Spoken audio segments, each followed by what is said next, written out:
यसको चाहिँ गियर भन्ने हुन्न है बटाले चाहिँ कुद्ने हो है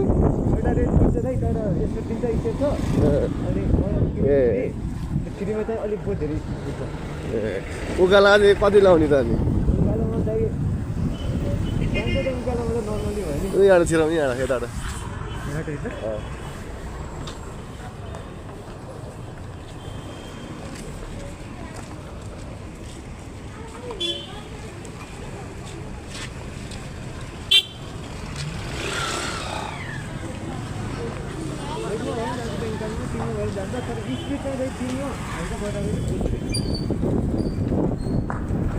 होइन बाइकको जस्तै अब उकालो अलिक बढी गियर भयो भने तान्दैन भन्ने हुन्छ नि त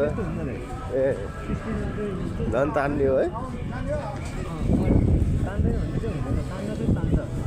तर के छ भने चाहिँ एउटा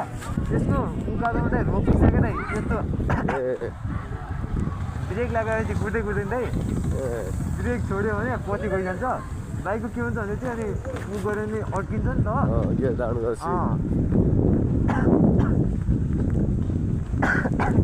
त्यसको त उकालोमा रोक्यो भने पहिला त सधैँ पछि गइजान्छ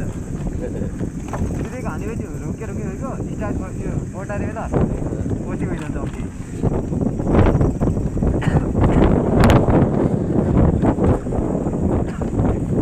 चार्ज चाहिँ कति थियो यसको 50 किलोमिटर भन्छ तर खै मलाई लाग्दैन त्यही दिन भन्दा पुग्छ होला नि त 7-8 घन्टा जति काम गर्छ गर्न त चलाइराख्यो भने नि